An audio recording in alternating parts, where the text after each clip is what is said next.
Vijayawada university మంచి భవిష్యత్తు కోసం తెలుగు విద్యార్థులు ఇష్టపడే యూనివర్సిటీ. కాల్ 9059052378 9059052379.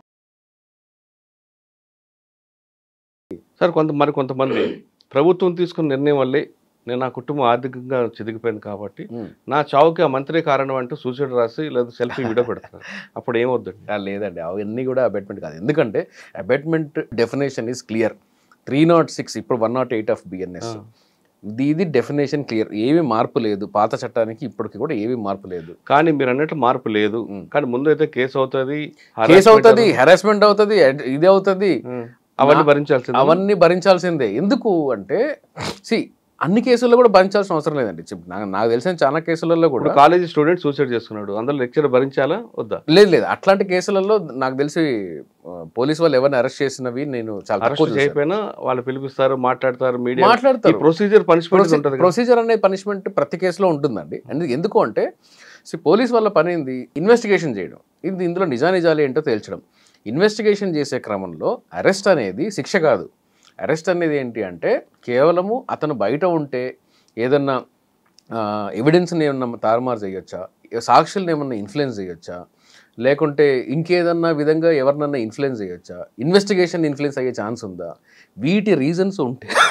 వాటి రీజన్స్ ఉంటే మాత్రమే మీకు అరెస్ట్ అనేది జరుగుతుంది. అరెస్ట్ అనేది శిక్ష కాదు. చాలామంది ఏమంటారంటే అరెస్ట్ చేశాడు 4 రోజుల్లో బయటకు వచ్చేసాడు ఏంటి అంటే 4 రోజుల్లో బయటకు వచ్చింది అది శిక్షపడి కాదు. శిక్షపడి జైలుకి పోలా, అలిగేషన్లో జైలుకి వెళ్ళాడు. అలిగేషన్ ఉంది, అలిగేషన్ నిజమా కాదా కనుక్కునే క్రమంలో అరెస్ట్ అనేది పోలీసు వాళ్ళు మెకానికల్గా చేస్తారు. కానీ ఇన్ఫాక్ట్ మీరు ఏ ఫారిన్ కంట్రీకి వెళ్తే మర్డర్ కేసులో కూడా డైరెక్ట్గా అరెస్ట్ చేయరు. ఏదన్నా కనీసం ఒక చిన్న స్క్రాప్ ఆఫ్ ఎవిడెన్స్ అన్నా ఉండాలి. వితౌట్ ఎవిడెన్స్ అరెస్ట్ చేయడానికి లేదు. ఎందుకంటే 41 సిఆర్పిసి. ఈ 41 సిఆర్పిసిలో మీకు మురళి గారు, I'm sorry to say, lawyers కూడా దీన్ని వ్యతిరేకిస్తారు. 41A సిఆర్పిసి ఉండకూడదు, దాన్ని అబ్యూస్ జరుగుతుంది అంటారు. కానీ ఇప్పుడు దాకా ఎవరో కూడా 41A లాంగ్వేజ్ని క్వశ్చన్ చేయలేదండి. నాకు ఆశ్చర్యం అనిపిస్తుంది. దానిలో ఏముంటుంది అంటే ఒక రీజనబుల్ అప్రహెన్షన్ ఉంటే, రీజనబుల్ సస్పిషన్ ఉంటే ఇన్వెస్టిగేషన్ ఆఫీసర్ ఎవరినన్నా అరెస్ట్ చేయొచ్చు. నీకు ఇన్వెస్టిగేషన్ ఆఫీసర్కి అనుమానం వస్తే, నీకు అప్రహెన్షన్ ఉంటే నన్ను అరెస్ట్ చేయడం ఏంది? దానిలో రీజనబుల్ సస్పిషన్ అనే పదాన్ని తీసి రీజనబుల్ గ్రౌండ్ అని మార్చారనుకోండి. గ్రౌండ్ అంటే మరి ఏదో ఒకటి పెట్టాలిగా. అవును, సాక్ష్యం ఎక్కడుంది, నువ్వు ఆ టైంలో ఎక్కడున్నావు, అబెట్మెంట్లో ఇప్పుడు 114 సెక్షన్ 114 ఉంది. అబెట్మెంట్ చేసే పరిస్థితుల్లో, అబెట్మెంట్ చేసే క్రమంలో మిగతా వాళ్ళు ఎయిడింగ్ ఆఫ్ అబెట్మెంట్ అంటే ఒకడు అబెట్మెంట్ చేస్తున్నాడు, మిగతా వాళ్ళు ఎయిడ్ చేస్తున్నారు. సో ఈ ప్రావిజన్ ఉంది. నువ్వు ఎక్కడున్నావు, అలబై ఏమన్నా ఉందా లేదా, ఇవన్నీ చూసుకొని అప్పుడు మీరు అప్లై చేయాలా. ఇవన్నీ చేయకుండా అంటే గ్రౌండ్ అన్నప్పుడు ఎగ్జాంపుల్గా చెప్పాను 114కి 107కి ఈ గ్రౌండ్ అనే పదం లేనందువల్ల ఇప్పుడు వ్యవస్థలో అరెస్ట్ ఎలా జరుగుతుందంటే కేవలం ఇన్వెస్టిగేషన్ ఆఫీసర్ దయాదాక్షిణ్యాలు మాత్రమే.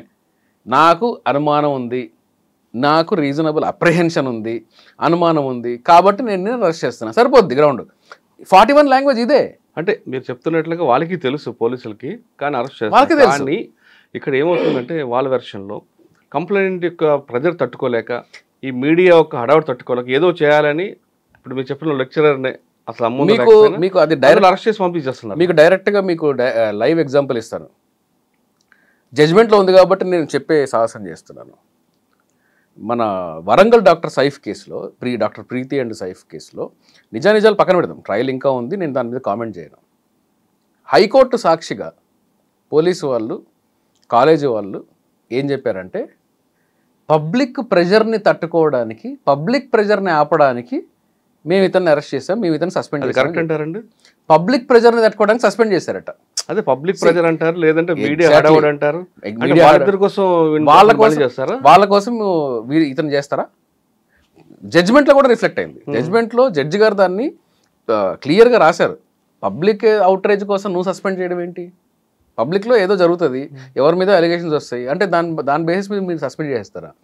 అట్లాగే ఈ పబ్లిక్ ప్రెజర్ తట్టుకోవడానికి చాలా కేసులలో వాళ్ళందరూ వచ్చి గొడవ చేస్తున్నారు కాబట్టి మేము చేస్తాము రీజనబుల్. అందుకనే మీకు లాలో 41 ప్రావిజన్లో ఒకవేళ రీజనబుల్ గ్రౌండ్ అనే పదంగా ఉంటే ఆ ఒక్క చేంజ్తో మీకు మానవ హక్కుల ఉల్లంఘన జరగకుండా పోలీస్ అబ్యూస్ జరగకుండా, పోలీస్ స్టేట్గా ఇది మారకుండా, ఇష్టం వచ్చిన అరెస్టులు చేయకుండా ఆ ఒక్క పదం మారితే మీకు మొత్తము ఈ ఈ ఈ వ్యవస్థలో ఉండే ఆ చిన్న లెక్కన ఉంది కదా, అది మొత్తం తగ్గిపోద్ది.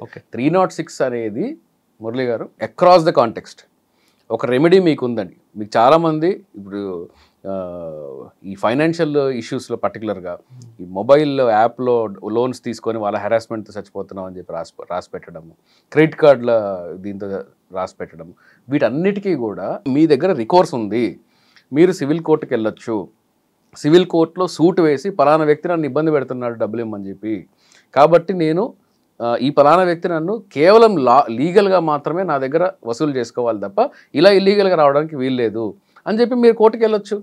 లేదా మీకు డబ్బులు రావాలంటే పలానా వ్యక్తి ఇవ్వట్లేదు నాకు అవసరం ఉంది, కోర్టుకి వెళ్ళండి, పోలీస్ స్టేషన్కి వెళ్ళండి, మీ దగ్గర ఆల్టర్నేటివ్ రెమెడీ ఉంది కదా. రెమెడీ ఉన్నప్పుడు చచ్చిపోవడం, లేనప్పుడు చనిపోవడం కూడా కరెక్ట్ కాదు కదా. ఆల్టర్నేటివ్ రెమెడీ ఉంది. లేనప్పుడు అంటే అబేట్మెంట్ అక్కడే కదా వస్తుంది. లేనప్పుడు అంటే నేను మీకు పరిస్థితిని క్రియేట్ చేయాలి. నువ్వు చచ్చిపో, నువ్వు చచ్చిపోకపోతే నేను పలానా పని చేస్తాను, ఆ పలానా పని చేశానంటే నీకే నష్టం, కాబట్టి నీకు ఆప్షన్ లేదు. లేదు ఇంకొక యాంగిల్లో ఏంటి అంటే నేను పరిస్థితులు క్రియేట్ చేస్తాను. ఈ పరిస్థితులు ఎలా క్రియేట్ చేయాలి? అక్యూజ్డ్ పర్సన్ పరిస్థితులు క్రియేట్ చేస్తాడు. ఎలా క్రియేట్ చేస్తాడంటే, ఇక నువ్వు పలానా స్టెప్ వేసావు అనుకో ఇది జరుగుద్ది, పలానా స్టెప్ వేస్తే ఇది జరుగుద్ది, కాబట్టి నువ్వు ఏమీ చేయడానికి లేదు అన్నప్పుడు ఈ వ్యక్తి ఆ కారణాల వల్ల, ఇతను క్రియేట్ చేసిన కారణాల వల్ల ఆ వ్యక్తి చచ్చిపోతే దానికి మన అంతటితో సరిపోదు. ఆ కారణాలన్నీ చనిపోయే టైంకి, చనిపోయే రోజుకి, చనిపోయిన సిచ్యువేషన్కి క్లోజ్ ప్రాక్సిమిటీ ఉండాలి. ఎప్పుడో జరిగింది నేను ఇప్పుడు చేశాను అంటే కుదరదు సార్. ఇప్పుడు కొన్ని కంపెనీలో మీరు అన్నట్లు వర్క్ లోడ్ ఉంటుంది మేనేజ్మెంట్కి, ఆ మేనేజర్ కింద వాళ్ళకి వర్క్ లోడ్ పెడతాడు, ప్రెజర్ ఇస్తాడు, టార్గెట్ అంటాడు. మేనేజర్ టార్గెట్ వల్ల నేను సూసైడ్ చేసుకుంటున్నాను ఒకరు, లేదా మేనేజర్ టార్గెట్ వల్లే ఇంకొక రకం కొంతమంది అమ్మాయిలు అయితే నన్ను పిలిచాడు అని 350 పెట్టాడు. ఈ రెండు అప్లికబుల్ అవుతాయా? కరెక్ట్ అంటారా? అంటే చనిపోక ముందు అయితే అండి చాలా మంచి ప్రావిజన్స్ ఉన్నాయి. Sexual harassment at work place act ఉంది. కరెక్టే, దాంట్లో ఏమి లేకుండా గ్రౌండ్స్ లేకుండా అదొక ఎలిగేషన్ పెట్టి వదిలేస్తారు కదా. ఎలిగేషన్ పెట్టే ఇప్పుడు ఎలా అయిపోయిందంటే అండి సొసైటీలో కూడా, అంటే జనరల్గా ఎవరన్నా ఒక విమెన్ ఒక మేల్ పర్సన్ మీద కానీ ఎలిగేషన్ పెట్టింది అంటే బై డిఫాల్ట్గా ఏమైపోతుంది అంటే ఇది నిజమేమో అని చెప్పేసి అందరూ నమ్మడము. ఈ పబ్లిక్ షేమింగ్కి గురయ్యి, మీకు చాలా కేసెస్లో నాకు పర్సనల్ నాలెడ్జ్ ఉన్న కేసులు ఉన్నాయి కొన్ని, సూసైడ్ అటెంప్ట్ చేసిన అబ్బాయిలు ఉన్నారు. ఎందుకు అంటే పలానా అమ్మాయి నన్ను బ్లాక్మెయిల్ చేస్తుంది, పలానా అమ్మాయి నన్ను ఇలా చేస్తుంది, నాకు భయం వేస్తుంది కాబట్టి చేస్తున్నాను. రీసెంట్గా ఒక ఐ థింక్ రాయదుర్గం పోలీస్ స్టేషన్లో ఎక్కడో ఇట్లాంటి ఒక మ్యాటర్ ఒకటి వచ్చింది, నా దృష్టికి వచ్చింది అది. కాబట్టి సొసైటీ కూడా ఎక్కడ ఉందంటే అమ్మాయి చెప్పింది నిజమేమో అనే ఒక నార్మల్ అప్రహెన్షన్ ఒకటి సమాజంలో ఉంది. అందుకనే వీటన్నిటికీ కూడా సొల్యూషన్ ఏంటి అంటే, ఏదన్నా ఎలిగేషన్ ఉన్నప్పుడు ఆ 41 లాంగ్వేజ్లో రీజనబుల్ సస్పిషన్ని తీసి రీజనబుల్ గ్రౌండ్ అని పెడితే లా మీద కూడా అందరికీ గౌరవం అనేది ఏర్పడుతుంది. కామన్ మ్యాన్ కూడా గౌరవం ఏర్పడుతుంది. ఏంటి కేసు పెట్టావా, సరే చూసుకో, నీ దగ్గర ప్రూఫ్ ఉందా, ప్రూఫ్ ఉంటే నేను ఇన్వెస్టిగేషన్ కోఆపరేట్ చేస్తాను, నీ దగ్గర ప్రూఫ్ లేదా గమ్ము నోరు మూసుకుని వెళ్ళు, ఇంత ధైర్యం వస్తుంది ఆ ఒక్క పదం మారితే. కొన్ని కంపెనీల్లో మీరు చెప్పిందాక నేను అడిగినట్లుగా మరి రిపీట్ చేస్తున్నా, సరిగ్గా పని చేయట్లేదు, వానికి నువ్వు ఇలా కాదు అలా కాదు అని చెప్పినందుకు ఆయన అవమానంగా ఫీల్ అయ్యి ఆత్మహత్య చేసుకుంటాడు. వెంటనే ఆయన 306, ఇప్పుడు 107, 108. అటువంటి ఎక్యూజ్డ్ భయపడి కోర్టుకు వెళ్ళాలా, లేదు ధైర్యంగా నిలబడాలా? కోర్టుకు వెళ్ళాలి. మీరు సాఫ్ట్వేర్ ఉద్యోగం అయినా కానీ కొన్ని సాఫ్ట్వేర్ ఉద్యోగాల్లో కూడా, సాఫ్ట్వేర్ ఎంప్లాయీస్ కూడా లేబర్ కోర్టుకు వెళ్ళొచ్చు. లేబర్ డెఫినేషన్లో చెప్తుంది విక్టిమ్ సైడ్, ఎక్యూజ్డ్ పార్ట్ చెప్తున్నా. ఎక్యూజ్డ్ పార్ట్ అతని మీద కేసులు ఎలిగేషన్ వేస్తారండి. చనిపోయారు అనుకోండి, ఎలిగేషన్ వేస్తే ఖచ్చితంగా అది ట్రయల్ దాకా వెళ్ళాల్సిన అవసరం లేదు.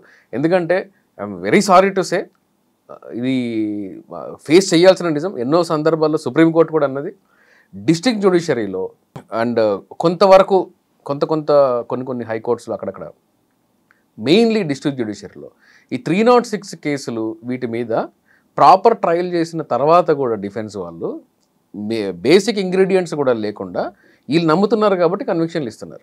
సార్ ఇప్పుడు బోర్డు కేసులు ఉన్నాయి ఇట్లా. ఓకే, సూసైడ్ అటెంప్ట్ చేసుకుంటానని భయపెట్టు, సెల్ఫీ వీడియో తీసి లెటర్ పెట్టి ఆయన అబ్స్కాండ్గా అయిపోయాడు, తర్వాత దొరికాడు అనుకోండి. అటెంప్ట్ చేసుకున్నందుకు గతంలో ఒక 108 సెక్షన్ ఉంటుంది ఐపీసీలో అనమాట. ఆత్మహత్య చేసుకోవడం కూడా నేరం కాబట్టి. ఆత్మహత్య ఓన్లీ ఆత్మహత్య చేసుకోవడం యత్నం కూడా నేరమే ఉండేది. ఇప్పుడు మార్చినట్టున్నారు. ఎందుకంటే సుప్రీంకోర్టు అప్పుడు శిక్షలు వేయట్లేదు, అతనే విక్టిమ్ కదా, విక్టిమ్ వాడి మీద కొంచెం కన్సిడర్ చేయాలి ఉంటుంది. ఇప్పుడు ఆ విధంగా చేసి భయపెట్టారు అనుకోండి, వాళ్ళ మీద మనం ఉల్టా కంప్లైంట్ ఇవ్వచ్చు, డెఫినెట్లీ ఇవ్వచ్చు. ఎందుకంటే ఒక వ్యక్తిని నేను చచ్చిపోతానని చెప్పేసి బెదిరించడం కూడా ఇట్ ఈస్ అఫెన్స్. అతన్ని బ్లాక్మెయిల్ చేయడమే కదా. ఏ ఉద్దేశంతో చేస్తున్నారు? ఇప్పుడు ఫర్ ఎగ్జాంపుల్ ఏదైనా డబ్బుల్లో లాగడానికో లేకుంటే అతని దగ్గర ఇంకేదైనా పని చేయించడానికో అదే అబేట్మెంట్ అసలు. ఈ వ్యక్తి మీద బ్లాక్మెయిల్ చేస్తే రిటర్న్ గా నేను చచ్చిపోతాను నువ్వు ఈ పలానా పని చేయాలి అంటే ఇది అబేట్మెంట్. ఇప్పుడు ఒక కేసులో భువనగిరితో ఒక కేసు ఉంది. ఆ కేసులో ఇద్దరు కుటుంబ సభ్యులే, భూ వివాదాలు ఇద్దరి మధ్యన విభేదాలు వచ్చాయి. నా భూమిని ఇవ్వకపోతే మొత్తం నా కుటుంబం అంతా ఆత్మహత్య చేసుకుంటా, దానికి కారణం XYZ నీకు సపోర్ట్ ఉన్నారని ఒక వీడియో రిలీజ్ చేశాడు, ఒక పేపర్ కూడా రిలీజ్ చేశాడు. ఇప్పుడు ఈ బి అనే వ్యక్తి ఏం చేయమంటారు? బి అనే వ్యక్తి ఆ పేపర్ రిలీజ్ చేసి చనిపోలేదు అనుకోండి, ఈ బి అనే వ్యక్తి వెంటనే పోలీస్ స్టేషన్కి వెళ్ళి ఈ పలానా ఇది నా దృష్టికి వచ్చింది, నాకు దీనికి ఎటువంటి సంబంధము లేదు, వీళ్ళని బెదిరించడానికి ఇలా చేస్తున్నారు కాబట్టి నేను మీ కాషన్గా తీసుకొస్తున్నాను, అలాంటిది ఏమన్నా వాళ్ళు ఏదైనా అటెంప్ట్ చేస్తారేమో మీరు కాషన్గా చూసుకోండి అంటే ఇతని కాంటాక్ట్ కూడా బయటకు వస్తుంది. ఇప్పుడు ఒక కేసులో రంగారెడ్డి డిస్ట్రిక్ట్లో జరిగిన కేసులో ఏమైందంటే సూసైడ్ 306 అఫెన్స్ పెట్టారు పోలీసులు. 306 అఫెన్స్ ఎంత హాస్యాస్పదంగా ఉంటుందంటే 500 మధ్యలో ఈ వైఫ్ 306 కింద ఇది అయింది, సూసైడ్ అనేది ఇది స్ట్రాంగిల్ చేసుకుంది అనమాట. ఇతనే వెళ్ళి స్ట్రాంగిల్ చేసుకున్న తర్వాత ఇతనే వెళ్ళి ఆవిడని తీసుకొని ఆవిడ టాబ్లెట్స్ కూడా వేసుకొని మళ్ళీ ఊరు కూడా వేసుకున్నట్టుంది ఆ కేసులో. ఇతనే వెళ్ళి హాస్పిటల్కి తీసుకొని వెళ్ళి హాస్పిటల్లో లేదు CPR అవన్నీ చేసిన తర్వాత ఈ కాదన్న తర్వాత చనిపోయిన తర్వాత అప్పుడు PM రిపోర్ట్ చేసి సూసైడ్ అని చెప్పి సూసైడ్ 306 చేశారు. కోర్టు ఏమన్నదంటే అసలు అతనికి చంపేయాలి చచ్చిపోవాలని ఉంటే ఇతను ఎందుకు హాస్పిటల్ తీసుకెళ్తాడు? ఇతను నెక్స్ట్ అటెంప్ట్ ఉంది కదా ఇతనిది, ఈవిడిని బతికించాలి అనే తపన అక్కడ కనిపిస్తుంది కదా. సో 306 ఎట్లా వస్తుంది దీనిలో?